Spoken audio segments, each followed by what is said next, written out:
Part of what I wanted to say I couldn't deliver, I didn't know anyway.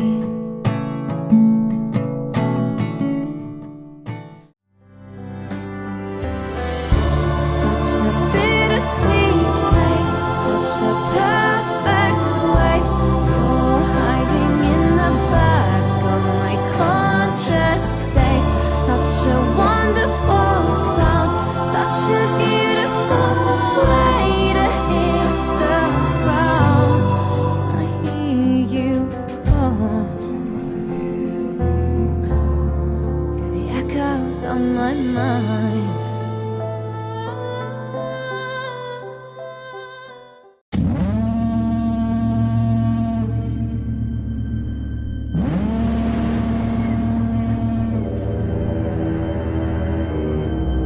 Tell me, what's a timberman want with being a wiki? Just looking to earn a living, just like any man. Starting new. On the run. Hi, I'm Lisa Burrows and you're watching The Fan Carpet. We're here at the BFI London Film Festival in London's Leicester Square. Hello, I'm Lisa. It's lovely to meet you. First of all, welcome to the London Film Festival. You must be so thrilled to be bringing it here. Very happy to be here with the Lighthouse. Lighthouse is a movie I'm very proud of, and I'm happy to be here with it. It's a great honor to be here. The Witch was here, and it's a fantastic festival. And also, I just like being in London, so it's great.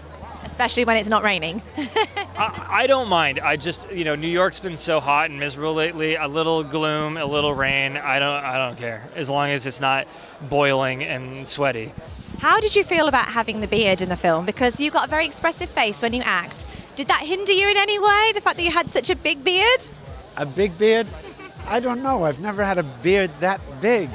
It's like anything. When you change your appearance, you don't quite feel like yourself, so that helps open the door to different impulses and feeling like a different person, and certainly that helps you with the performing. Where did the initial concept come from for you when you were penning this script with your brother? Where did the ideas come from to make this? My brother just said a ghost story in a lighthouse, and that conjured the black and white imagery and the crusty, dusty, rusty, musty atmosphere of this movie immediately in my head. So my brother and I set out to, really start researching and create a story that would match the atmosphere. Was it quite hard to leave your character behind at the end of the day? Because obviously it goes into quite dark places. Did you find it hard to switch off at the end of a shooting day? End of the shooting day, it was a very solitary existence. We were in quite a remote area of Nova Scotia, a lot of the shoot. So I basically was going to work and then, recovering from the day of work and then going to the next day of work. So it was a period of real concentration and really remaining in that world. Not as a designed method thing, it was just practical.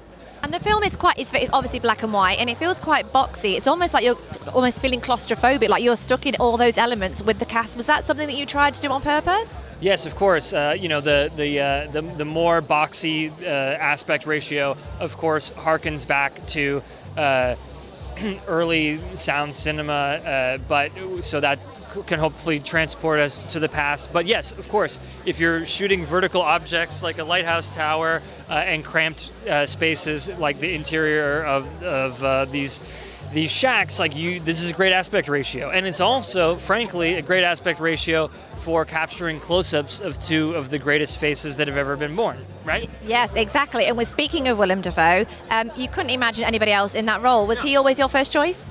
I mean, he's everybody's first choice. He is, of course. And obviously you had Robert Pattinson working with you as well. What was that like? Great. I mean, Rob works incredibly hard, and he's obviously one of the greatest actors of his generation. It's just clear. How did you become involved with this film? How was you first involved? When I saw The Witch, I thought, wow, there's a filmmaker here. And I sought out Robert Eggers, and we met, and we hit it off very well, found a lot of common interests and common language, and basically we said we should work together, and this is the result of that meeting. Did you keep it very true to history when you were penning the script? Yeah, I mean, there's nothing necessarily good or better about being insanely historically accurate, but it's what I prefer. It makes me happy. And obviously in the film you're starring alongside Robert Pattinson, and you are a former Spider-Man villain, and he is the new Batman. So how does that feel? I don't know. I mean, I'm just thinking about what I'm doing. I'm not thinking about those other movies. How did you become... That's for someone else to say. I would happily describe it as a horror movie. I don't know if I would honestly describe it as a horror movie. I think it's horror adjacent. There are certainly some horror tropes. And I've had people who really genuinely like the film and seemingly gotten my intentions who earnestly say it's a horror movie. So I can't insult their opinion, but I don't know if it fully falls into that category. But that's cool. He made such a complete world, the detail, a period film that doesn't point that's a period film. It really lives and breathes like that period, and it's for an audience. It's very easy to enter it. You know, you look at the script, you try to anticipate what's needed, you try to be ready to receive the story and be there. I knew there were many things I had to learn, so you set to doing those things. Just everything to feel ready to enter that world and inhabit that character and play those scenes. Thank you for watching The Fan Carpet. Be sure to subscribe with us on Facebook, Twitter and Instagram. How long have we been on this rock? 5 weeks? 2 days? Help me to recollect.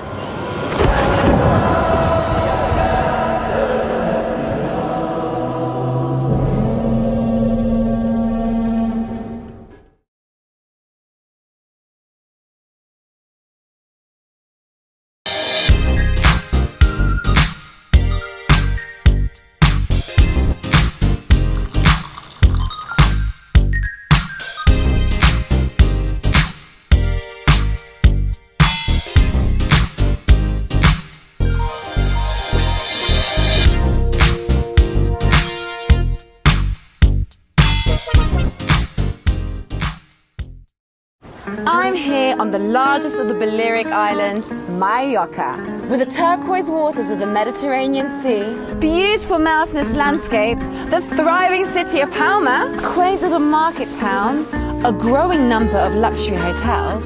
It's no surprise that the likes of Audrey Hepburn and Elizabeth Taylor like to holiday here. So come and join me as I take you around Mallorca.